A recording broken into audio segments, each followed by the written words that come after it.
தமிழ் கடவுள் முருகன் அறிவின் சின்னமாக நமக்கு வலிமையும் ஞானமும் பெற அறிவுரைகளை வழங்கினார்.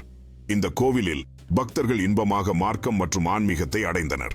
இந்த கதைகளின் மூலமாக குழந்தைகள் முருகனின் வாழ்க்கை மற்றும் அவருடைய கூறுகளை பற்றிய அறிவுரைகளை கற்றுக்கொள்கிறார்கள். தைப்பூசம் கொண்டாட்டத்தின் போது பக்தர்கள் முருகனை மகிழ்ச்சியுடன் வழிபட்டனர். அவருக்கு நன்னிலவையும் பல உணவுப் பொருட்களும் அளிக்கிறார்கள். முருகன் வெற்றி மற்றும் ஞானத்தின் அடையாளமாக பக்தர்களுக்கு வழிகாட்டுகிறான். அவருடைய அருளால் அவர்கள் அனைத்து சிரமங்களையும் சமாளிக்கின்றனர். கோயிலில் மூதாட்டி தெய்வத்திற்கு தீபம் ஏற்றுகிறாள். அதில் அவளுக்கேற்ப உண்மையான ஆன்மீக அமைதி காணப்படுகிறது. பக்தர்கள் உண்மையான விசுவாசத்துடன் இறைவனின் கோயிலுக்கான உயரமான மலைக்கு ஏறும் முயற்சியில் உள்ளனர். பள்ளி நடனம் முருகனுக்கு அஞ்சலியாய் பக்தர்கள் மகிழ்ச்சியுடன் ஆடுகிறார்கள். அவர்கள் ஆன்மீகத்தை வெளிப்படுத்தும் தருணம். முருகனை புதிய மலர்களால் அலங்கரிக்கையுடன் பக்தர்கள் அவருக்காக அன்பான சலுகைகளை செய்கிறார்கள். குழந்தைகள் தங்கள் பள்ளியில் முருகனை பற்றிய கதைகளை ஆடுது.